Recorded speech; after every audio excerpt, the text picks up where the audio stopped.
Hello दोस्तों, कैसे हैं आप लोग। उम्मीद करता हूं कि आप लोग बहुत अच्छे होंगे और आप लोगों की पढ़ाई बहुत अच्छी चल रही होगी। तो कॉम्प्लेक्स एनालिसिस वीडियो के अंतर्गत हमारी नई वीडियो आज आई है। इसका टॉपिक है ज्योमेट्री ऑफ कॉम्प्लेक्स नंबर। यहाँ पर आप लाइन, सर्कल, एलिप्स, इन सभी का जो स्टैंडर्ड लोकस होता है हम उसके बारे में पढ़ेंगे। और प्रीवियस वीडियोस में कुछ टॉपिक्स रह गए थे, जैसे हमारे logarithmic of complex number, square root of complex number.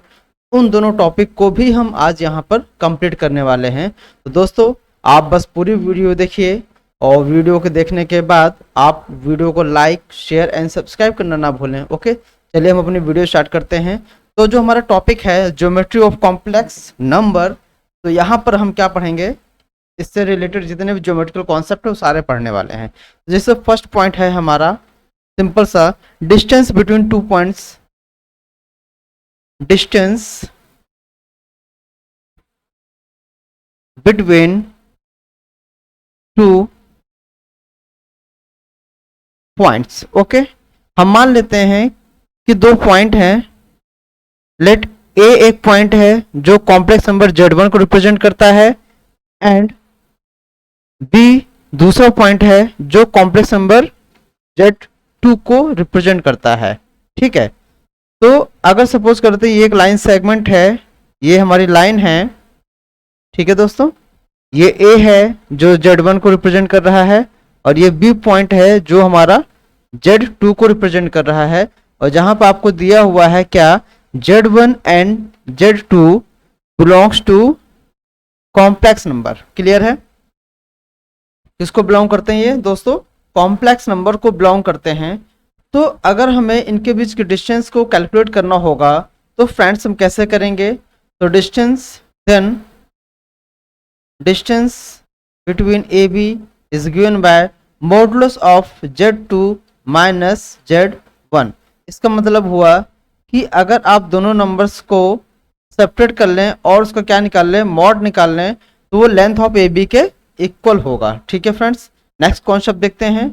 तो दोस्तों यहाँ पर हम सारे कॉन्सेप्ट पढ़ेंगे, और जब हम प्रीवियस ईयर्स क्वेश्चन की सेट लेके आएंगे तो वहाँ पे सारे कॉन्सेप्ट को हम अप्लाई करेंगे। ठीक है, नेक्स्ट आता है सेक्शन फॉर्मूला। नेक्स्ट कॉन्सेप्ट है हमारा सेक्शन फॉर्मूला। ठीक है फ्रेंड्स, सेक्शन फॉर्मूला जैसे आपने कोऑर्डिनेट ज्योमेट्री में पढ़ रखा है कि इंटरनल के लिए अलग होता है, एक्सटर्नल के लिए अलग होता है। मान लेते हैं ये एक लाइन सेगमेंट है आपका P और Q। ठीक है, और कोई R पॉइंट है, तो मान लेते हैं कि जो P है वो Z1 को रिप्रेजेंट करता है, और Q2 जो Z2 को रिप्रेजेंट करता है, जो R है वो Z को रिप्रेजेंट करता है। ठीक है, और दूसरा ये M1 और M2 में PQ को क्या करता है, डिवाइड करता है। ठीक है, PQ को M1 और M2 में डिवाइड करता है। तो इसका जो डिवीजन होगा वो क्या होगा, इंटरनल डिवीजन फर्स्ट आता है हमारा internal division of line A PQ। ठीक है, तो ये हो जाएगा हमारा फ्रेंड्स।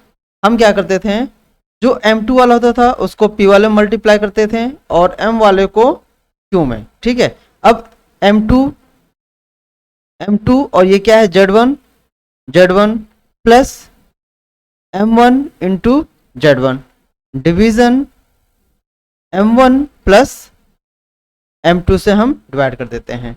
ठीक है, ये तो आया हमारा कॉन्सेप्ट दोस्तों, इंटरनल आया। सेकंड आता है एक्सटर्नल, हम बात कर लेते हैं फॉर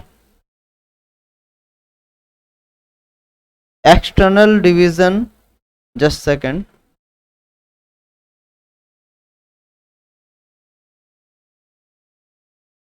एक्सटर्नल डिवीजन। तो यहाँ पर अगर हम ध्यान दें तो ये कुछ ऐसा बनेगा। तो R जो पॉइंट होगा हमारा वो यहाँ आ जाएगा, P और Q हमारे यहाँ कहीं होंगे। ये P होगा और ये Q, ये Z2 को रिप्रेजेंट करता है और ये Z1 को। तो ये हो जाएगा हमारा M1 और पूरा यहाँ से यहाँ तक हो जाएगा हमारा M2। ठीक है, तो इसका जो डिवीजन होगा वो क्या हो जाएगा फ्रेंड्स, इसका भी सेम होगा M2 Z1 minus M1 Z2 division M2 minus M1। Just second, ये थोड़ा सा गलत हो रहा है ये, इसको हम ऐसे करेंगे, देखिए एक मिनट।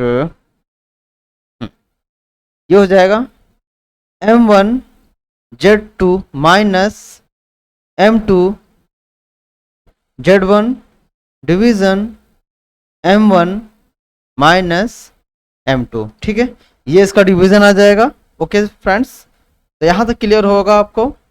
अगर कोई डाउट होता तो आप कमेंट सेक्शन में जाके कमेंट कर सकते हैं। ठीक है, नेक्स्ट इंपॉर्टेंट जो कॉन्सेप्ट आता है, ये तो आप बेसिक चीज़ें थी जो आपको सभी को पता होती हैं। ठीक है, नेक्स्ट जो कॉन्सेप्ट है हमारा वो है circle. Circle in complex plane. Circle in complex plane. अब हम यहाँ पे सर्कल को कॉम्प्लेक्स प्लेन में पढ़ रहे हैं, ये बहुत इंपॉर्टेंट है। हमने क्या किया, लेट Z0 या Z0 को हमने मान लिया कि सेंटर ऑफ सर्कल, इसे एज्यूम कर लिया, सेंटर ऑफ सर्कल इसे हमने मान लिया। ठीक है, और जो R है means modulus of the complex number, उसको क्या ले लिया आपने, radius, just second,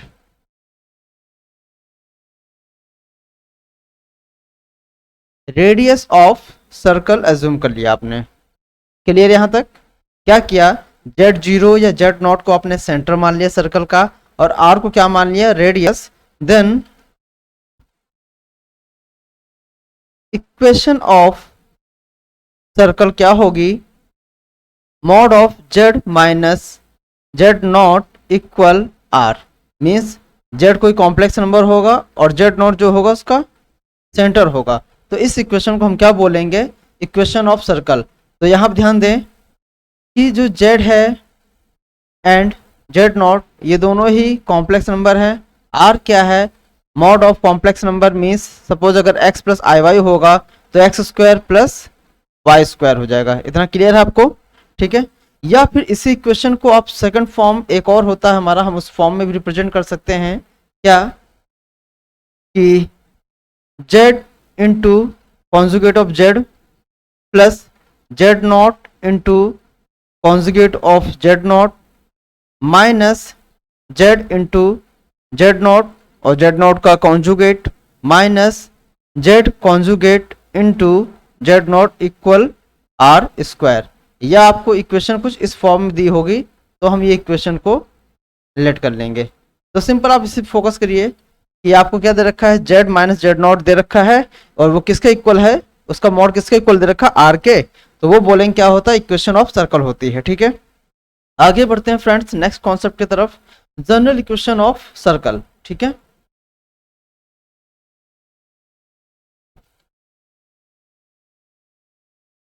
general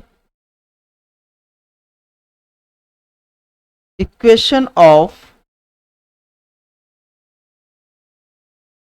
circle. General equation of circle की हम बात करते हैं।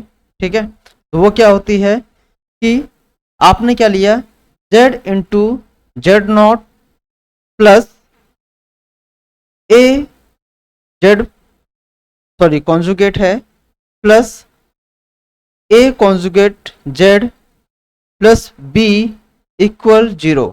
अगर कोई इक्वेशन इस स्टैंडर्ड फॉर्मेट को फॉलो करती है तो हम बोलेंगे कि वो इक्वेशन क्या होगी, जनरल इक्वेशन ऑफ सर्कल। अब यहाँ पे चीज़ें क्या हैं, Z आपका Z एंड A जो दे रखा है वो बिलोंग्स टू कॉम्प्लेक्स नंबर होगा, फर्स्ट थिंग। सेकंड आपको दे रखा है Z conjugate and A conjugate, ये आपको दे रखा है कॉन्जुगेट ऑफ कॉम्प्लेक्स नंबर। ठीक है, कॉम्प्लेक्स नंबर। और थर्ड थिंग जो बी दे रखा है वो क्या है, एक रियल नंबर होगा। क्लियर है, Z into Z conjugate plus a Z conjugate plus a conjugate into Z plus b equal 0। तो इसे हम बोलते हैं general equation of the circle. Clear है, तो यहीं पर एक पॉइंट और आता है, सेंटर ऑफ सर्कल क्या होगा, सेंटर ऑफ सर्कल ये होगा हमारा क्या, A। ठीक है, एक हम बोलेंगे सेंटर ऑफ सर्कल बोलेंगे। सेकंड पॉइंट रेडियस होती है, radius of circle, radius of circle ये होगा under root mod of a square minus B.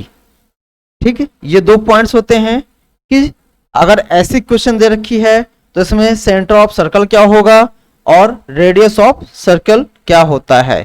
Clear दोस्तों, आगे बढ़ते हैं हम।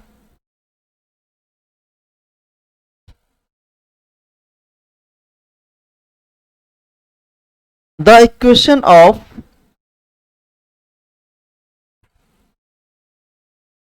इक्वेशन ऑफ सर्कल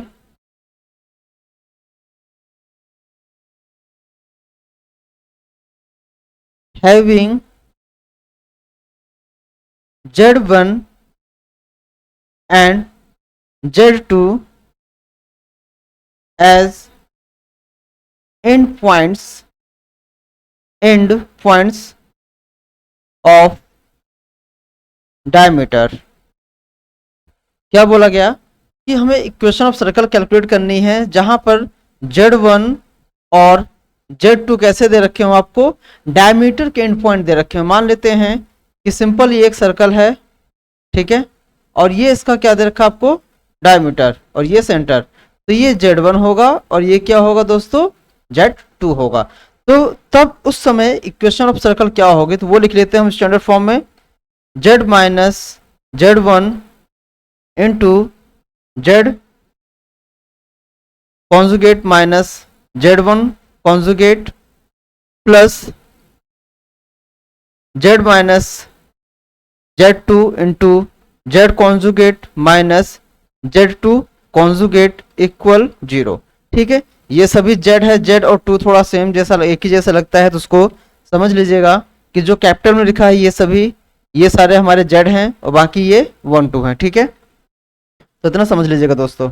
नेक्स्ट आता है अब जो सबसे मेन इंपॉर्टेंट टॉपिक है हमारा स्टैंडर्ड लोकस। ठीक है, जो बहुत ज़्यादा पूछा जाता है, मोस्ट इंपॉर्टेंट इसको आप लिख सकते हैं कि स्टैंडर्ड लोकस कुछ होते हैं, उनको हम देख ले। Standard Loki of complex numbers. ठीक है, कॉम्प्लेक्स नंबर। ठीक है, कई बार सीधे सीधे आपको क्वेश्चन दिया जाता है, अगर आपको स्टैंडर्ड फॉर्म याद है तो आप सीधे 1 सेकंड या 2 सेकंड में सीधे आंसर टिक कर सकते हैं। ठीक है, तो हम पहला देखते हैं, फर्स्ट है if mod of Z minus Z1 plus mod of Z minus Z2 equal 2k। ठीक है, एक इक्वेशन है कि अगर कोई इक्वेशन है, ठीक है, वो इस फॉर्मूले को फॉलो कर रही है, क्या है, mod of Z minus Z1 plus mod of Z minus Z2 equal to 2k हो, और 2k क्या है, ये एक क्या है, कांस्टेंट है। क्या है ये एक कांस्टेंट है हमारा। तो यहाँ पे 3 कंडीशंस जनरेट होती, तीनों कंडीशंस को हमें देखना है कि फर्स्ट कंडीशन क्या है, if 2k is greater then mod of Z1 minus mod of Z2। ठीक है, अगर कोई कंडीशन ये है हमारी कि 2k जो कांस्टेंट है वो मॉड ऑफ Z1 Z2 से ज्यादा है, देन क्या बोलेंगे, then locus of complex number is ellipse. Main point ये है कि अगर ये आपको इस टाइप की कोई इक्वेशन दे रखी है और उसमें ये कंडीशन फुलफिल हो रही है, तो जो लोकस ऑफ Z होगा वो क्या होगा दोस्तों, इलिप्स होगा। ठीक है, सेकंड पॉइंट की तरफ बढ़ते हैं, if 2k equal mod of Z1 minus Z2 आ जाता है। ठीक है, 2k जो कांस्टेंट है वो mod of Z1 minus Z2 के इक्वल आ जाता है, तो बोलेंगे लोकस इज लाइन सेगमेंट। क्या बोलेंगे कि जो लोकस होगी वो क्या होगा, लाइन सेगमेंट होगा। क्लियर दोस्तों। Third point, if 2k 2k less than mod of z1 minus mod of z2, then हम उसमें बोलेंगे कि जो लोकस उसका कोई सॉल्यूशन नहीं होगा, बोलेंगे नो सॉल्यूशन, वो कोई लोकस नहीं क्रिएट करेगा। ठीक है, तो ये 3 पॉइंट्स हैं जो बहुत ही ज्यादा इंपॉर्टेंट है कि कब कोई कॉम्प्लेक्स नंबर का लोकस इलिप्स बनेगा, कब कोई कॉम्प्लेक्स नंबर का लोकस क्या बनेगा, लाइन सेगमेंट बनेगा, और कब उसका आंसर होगा नो सॉल्यूशन। यहां पर ध्यान दीजिएगा कि यहां पे जो पॉइंट है Z1 and Z2 are foci of the ellipse. ठीक है, Z1 और Z2 क्या है, इसके फोकी हैं, फोकाई हैं, क्योंकि इलिप्स में 2 फोकस होते हैं, इसलिए इसको हम प्लूरल फॉर्म में फोकी बोलते हैं। क्लियर है? नेक्स्ट पॉइंट की तरफ बात करते हैं।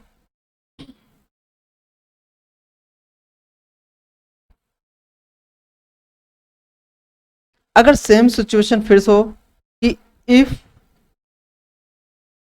mod of z1 minus z2 minus mod of z1 minus z2, ठीक है, इक्वल 2k हो। वहां पे प्रीवियस वाले में क्या था हमारा कि प्लस होता था। ठीक है, यहाँ पे क्या था, प्लस हम यूज कर रहे थे। अब जो कॉन्सेप्ट है उसमें हमारा क्या है, माइनस है। तो अगर ऐसी कोई सिचुएशन आती है तब हम क्या बोलेंगे। ठीक है, तो उसकी फर्स्ट कंडीशन है, हमारा पता है आपको, एक कांस्टेंट होता है। फर्स्ट कंडीशन है if 2k less than mod of z1 minus mod of z2, then locus is hyperbola. क्या होगा, जो लोकस होगा वो हाइपरबोला होगा, और क्या होगा, z1 और z2 क्या होंगे, दोनों फोकाई होंगे इसके। ठीक है, फोकी होंगे। नेक्स्ट हम बात करते हैं second, if 2k means constant term जो है इक्वल हो जाए mod of z1 minus z2k, तो बोलेंगे क्या, a line break, means simple क्या होगी, एक लाइन हो जाएगी। थर्ड क्या है, if 2k is greater than z1 minus z2, तो बोलेंगे यहां पे क्या, नो सॉल्यूशन। क्या बोलेंगे, नो सॉल्यूशन। देखिएगा वहां की जो कंडीशन ग्रेटर देन होती थी, यहाँ लेस देन है, और इक्वल वाला तो वही कंडीशन, कोई चेंजेस नहीं है। ठीक है, और जो लेस देन होता था वो ग्रेटर देन है। ठीक है, तो ये सिचुएशंस हैं। आगे हम बढ़ते हैं दोस्तों।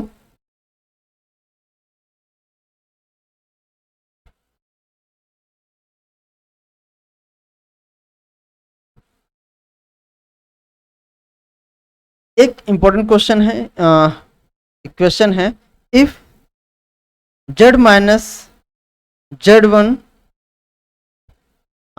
mod of z1 minus z1 का whole square plus mod of z minus z2 का whole square equal mod of z1 minus z2 का होल स्क्वायर। कोई लोकस अगर इस चीज को फॉलो करता है, ठीक है, तो हम बोलेंगे locus of z is a circle. ठीक है, मीन्स कोई कॉम्प्लेक्स नंबर अगर इस लोकस को फॉलो करता है तो उसका लोकस क्या होगा, सर्कल होगा। और जो z1 और z2 हैं वो क्या है, हमारे ends of the end point of diameter. ठीक है, and points of the diameter होते हैं। ओके, ठीक। नेक्स्ट हम आगे बढ़ते हैं।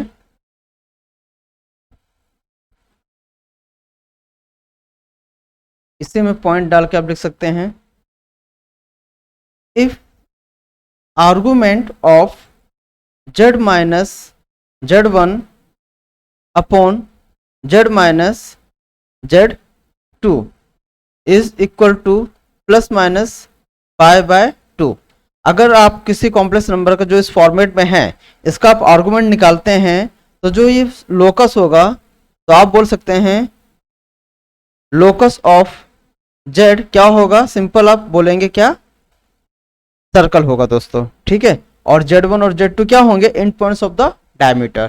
ठीक, सेकंड पॉइंट इसे हम बात करते हैं,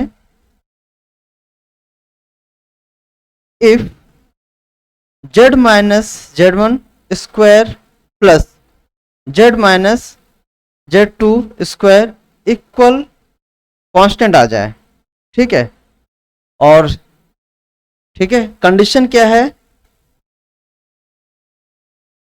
if half of z1 mod of z minus z2 का होल स्क्वायर किसके इक्वल हो जाएगा, लेस देन इक्वल टू के आ जाता है, तो हम बोलेंगे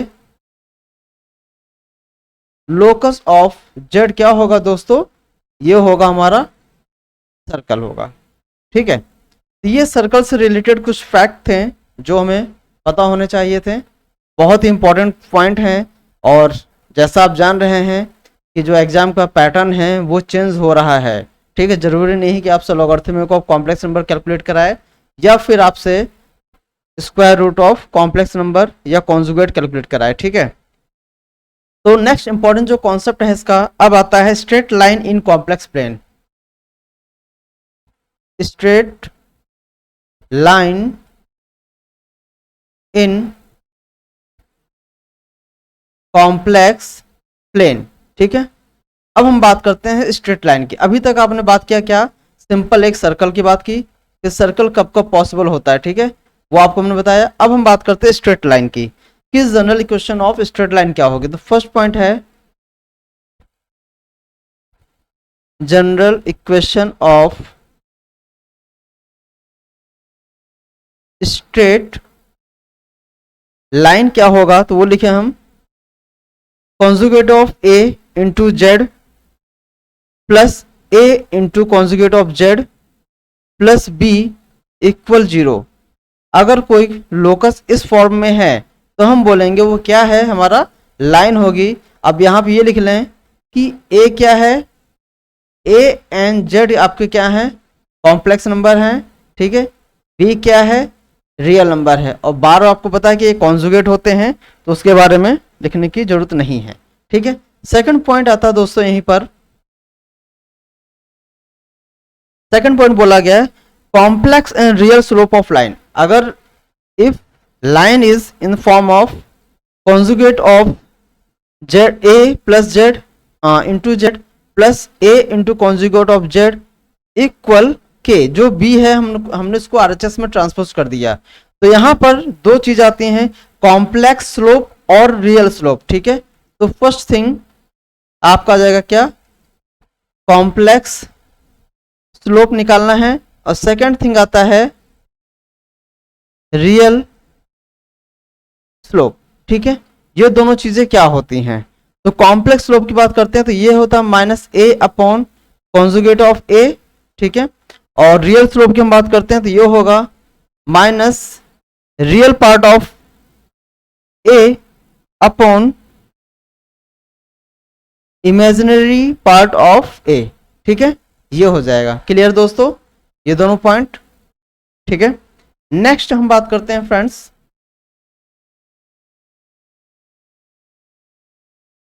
इसी में आगे पॉइंट हमारा थर्ड कि लोकस ऑफ परपेंडिकुलर बाइसेक्टर हम बात करते हैं। लोकस ऑफ परपेंडिकुलर बाइसेक्टर हम बात करते हैं कि ये क्या होगा, ठीक है। If mod of z minus z1 equal mod of z minus z2 आ जाए तो हम बोलेंगे क्या कि ये किसको डिनोट करता है, ये डिनोट करता है परपेंडिकुलर बाइसेक्टर ऑफ z, ठीक है। और जहां पर आपको z1 एंड z2 क्या दे रखे हो, belongs to any complex number, clear दोस्तों। तो अगर कोई लाइन सेगमेंट सिंपल ले लीजिए, देखिए अगर ये लाइन है जिसका एक एंड क्या a है वो रिप्रेजेंट कर रहा है a1 को, और ये b है जो z2 को रिप्रेजेंट कर रहा है, तो इसका जो परपेंडिकुलर बाइसेक्टर होगा दोस्तों, ठीक है, जो उसका कोऑर्डिनेट होगा वो क्या होगा हमारा, ये हो जाएगा। उसकी इक्वेशन क्या हो जाएगी, इस लाइन की जो इक्वेशन होगी वो mod of z minus z1 equal mod of z minus z2 हो जाता है, ठीक है। अब यहीं पर बात आती है कि अगर हम बात करते हैं लेंथ ऑफ परपेंडिकुलर बाइसेक्टर निकाल ले तो वो क्या होगा, तो उसको हम पहले लिख लेते हैं। लेंथ ऑफ परपेंडिकुलर बाइसेक्टर अगर हम नोट करते हैं तो वो क्या होता है दोस्तों, सिंपल है कि अगर कोई जैसे हमने लिख लिया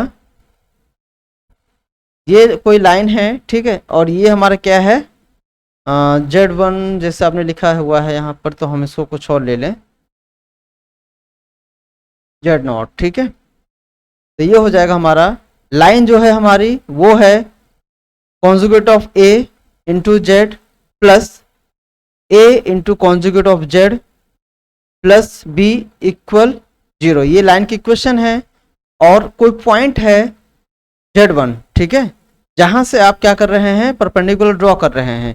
तो वो क्या हो जाएगा, सपोज वो लाइन मान लेते हैं D, लेंथ क्या मान लेते हैं D, वो हो जाएगा हमारा conjugate of A into Z1 plus A into conjugate of Z1 plus B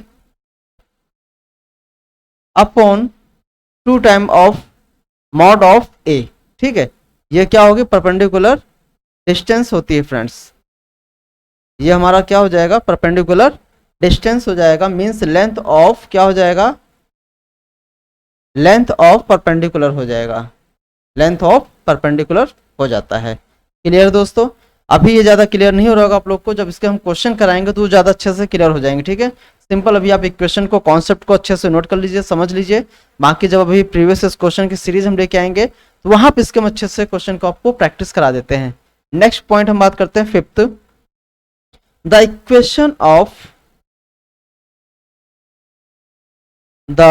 equation of line perpendicular to the line conjugate of A plus A into conjugate of Z plus B equal 0।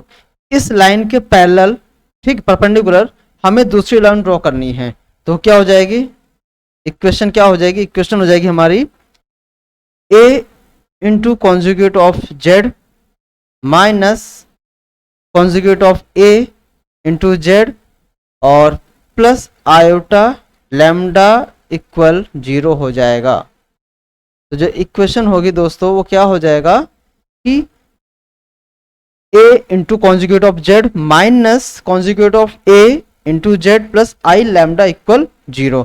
और जहां पर आपको जो lambda दे रखा है वो belongs to क्या होगा, एक रियल नंबर होगा। नेक्स्ट हम बात करते हैं 6 पॉइंट की। 6 पॉइंट है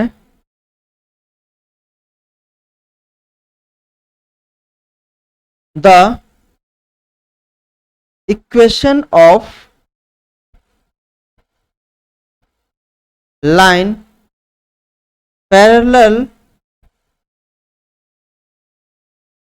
to line conjugate of A plus Z plus A into conjugate of Z plus B equal 0। इस लाइन के पैरेलल हमें दूसरी लाइन का इक्वेशन चाहिए, तो वो क्या हो जाएगा दोस्तों, वो हो जाएगा हमारा conjugate of A into Z plus A into conjugate of Z plus B plus lambda equal 0, ठीक है।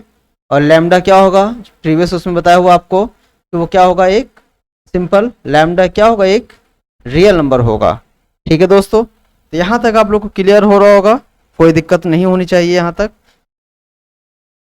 नेक्स्ट, तो ज्योमेट्री, हमारी जो ज्योमेट्री से रिलेटेड फैक्ट थे लगभग आपको सारा बता दिया हमने, और जो बचे हुए क्वेश्चन इंपॉर्टेंट फैक्ट थे कुछ बच गया था, जैसे लॉगरिथमिक ऑफ कॉम्प्लेक्स नंबर रह गया था, ठीक है।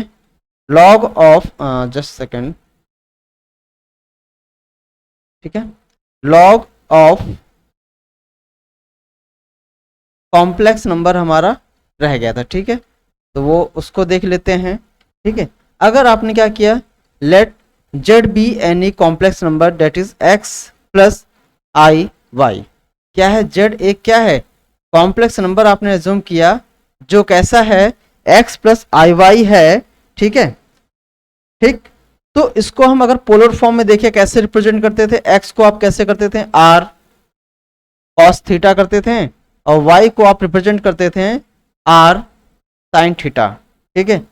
एंड जो थीटा था वो क्या होता था, आर्गुमेंट होता था, तो वो होता था हमारा ten inverse y upon x, ऐसा कुछ होता था, ठीक है। तो अगर हम थोड़ा सा ध्यान दें, प्रीवियस नॉलेज में जाए, प्रीवियस कॉन्सेप्ट में अपने, तो ओवरऑल क्या निकल के आता था, तो आप बोल सकते हैं देन x प्लस आई वाई इक्वल होगा r cos थीटा प्लस आई r sin थीटा होगा। x प्लस आयोटा y क्या निकल के आएगा आपका, r cos theta plus i, ये क्या आ गया आपका sin थीटा। तो इसको आप ऐसा लिख सकते हैं r into e to power i theta, Euler form में हम इसको ऐसा लिख सकते हैं, इसको क्या लिखेंगे x प्लस आई वाई। तो हम किसी भी कॉम्प्लेक्स नंबर को हम उसके पोलर फॉर्म या आयलर फॉर्म में कन्वर्ट कर सकते हैं।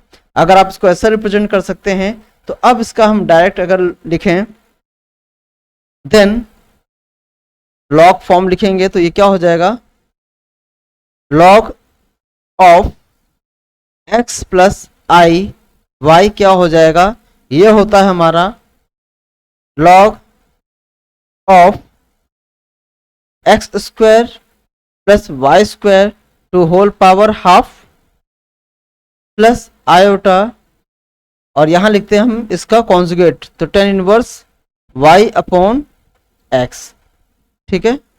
और ये ब्रैकेट हमारा यहीं तक है, ठीक है। तो अब इसको अगर सही करेंगे, लॉग की पावर है तो लॉग की पावर सामने आ जाती है, तो ये हो जाएगा half log x square plus Y square plus I tan inverse y upon x। तो ये सिंपल लॉगरिथमिक फॉर्म होता है।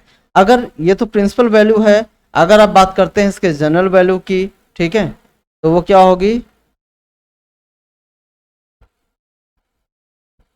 जनरल वैल्यू क्या होगी इसकी, तो वो सिंपल हो जाएगा, अब क्या, log x plus iota y equal half of log x square plus Y square, ठीक है, प्लस आयोटा, यहां पर हम लिख देंगे क्या, 2n pi plus theta. Theta आपको पता क्या है, इसका आर्गुमेंट होता है, ठीक है। और यहाँ पर आप n को क्या बोलेंगे, कोई भी एक सिंपल क्या, ये इंटीजर होता है, क्या होता है दोस्तों, ये एक इंटीजर होता है, ठीक है। तो कुछ इंपॉर्टेंट रिजल्ट्स हैं, इसी के साथ में लिख लीजिए जो बहुत काम आते हैं। अगर आप कभी ऐसा लिखते हैं लॉग ऑफ नेगेटिव वैल्यू, अगर मान लो लॉग ऑफ माइनस एक्स लिखना है कॉम्प्लेक्स फॉर्म में, तो उसका मीनिंग क्या होगा, लॉग एक्स प्लस आई पाई, ठीक है। अगर आपको कोई नेगेटिव नंबर है कॉम्प्लेक्स फॉर्म में निकालना है, उसका लॉग निकालना है, तो वो लिखा जाएगा क्या, लॉग एक्स प्लस आई वाई, ठीक है। और अगर आपको log of wholly imaginary number चाहिए, ठीक है, ये रियल नंबर पे था, तो log of imaginary number complete, ठीक है, तो ये होगा log of I Y equal log Y plus half of I pi, ठीक है। आप इसको ऐसे रिप्रेजेंट कर सकते हैं। दोस्तों ये कॉन्सेप्ट बहुत ज़्यादा इंपॉर्टेंट है, कई बार आते हैं तो हम इसको सीधा सीधा गलत कर देते हैं, क्योंकि हमें पता है कि log of negative number exist नहीं करता, ठीक है। तो इन चीज़ों को थोड़ा सा ध्यान दें। इसी के साथ तीसरा पॉइंट है, इसी में ही, अगर आप log of minus iota Y निकालते हैं तो वो क्या होगा, log of Y minus half I pi, ठीक है। तो ये कुछ रिजल्ट्स हैं। आगे देखते हैं स्क्वायर रूट इसी में बचा हुआ है एक छोटा सा कॉन्सेप्ट है,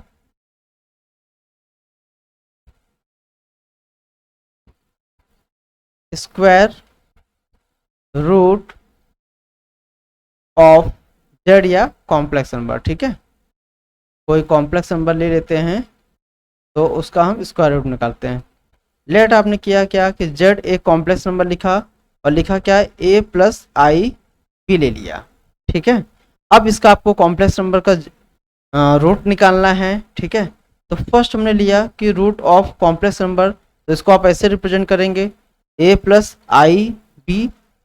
तो इसको हम क्या करते हैं, कैसे डायरेक्ट एक फॉर्मूला होता है उसमें हम फॉर्म में लिख लेते हैं। तो ये होगा हमारा bracket under root mod of z plus a upon 2 plus iota under root mod of z minus A upon 2 और ब्रैकेट क्लोज। ये कब होगा, जब आपका जो कॉम्प्लेक्स नंबर कैसा दे रखा है ए प्लस आई बी फॉर्म में दे रखा है। सपोज अगर यही हमारा ऐसा होता है ए माइनस आयोटा बी दे रखा होता है, तब हमारा जो कॉम्प्लेक्स नंबर उसका स्क्वायर रूट थोड़ा चेंज हो जाता है। वो क्या होता, under root mod of z minus plus a upon 2, यहाँ हो जाता माइनस आयोटा, और ये होता है हमारा under root sorry mod of z minus A upon 2, और ये हमारा ब्रैकेट क्लोज हो जाता। तो इस टाइप के कुछ रिजल्ट्स हैं जो छोटे छोटे से होते हैं, लेकिन कई बार क्वेश्चन आ जाता है तो हमें इसके बारे में पता होना चाहिए। तो ये आपका ज्योमेट्रिकल रिलेटेड जो कॉन्सेप्ट था, इसका सारा लोकस, स्टैंडर्ड लोकस वगैरह जो है वो आपको हमने सारा करा दिया। तो बस आपको वीडियो पूरा देखना है, और इस तरीके से आपका जो कॉम्प्लेक्स एनालिसिस है, ना कि कॉम्प्लेक्स नंबर। ठीक है, बहुत लोग यूट्यूब में पढ़ाते हैं लेकिन वो सिर्फ कॉम्प्लेक्स नंबर पढ़ाते हैं, आपको स्क्वायर रूट, लॉगरिथमिक, मॉडुलस और कॉन्जुगेट पढ़ा के छोड़ देंगे। ठीक है, लेकिन ना आपको वो ड्यूमेमर्स थ्योरम कराते हैं अच्छे से, ना ही आपको ज्योमेट्री वगैरह अच्छे से कराएंगे। ठीक है, तो हमने यहाँ आपको लगभग जो हो सकता था मुझसे अच्छे से अच्छा टॉप क्वालिटी आपको मटेरियल प्रोवाइड किया है। ठीक है, और आप जब देखेंगे कि जो प्रीवियस क्वेश्चन हम करेंगे उसको देखेंगे आप प्रॉपरली मीन्स प्योरली आप शॉर्ट ट्रिक से करेंगे। ठीक है, तो चलिए आप पूरे वीडियो को देखिए अच्छे से। थैंक यू गैस, बस आप वीडियो को लाइक, शेयर एंड सब्सक्राइब करना ना भूलें। ओके, थैंक यू गैस, मिलते हैं जल्दी से नेक्स्ट वीडियो में।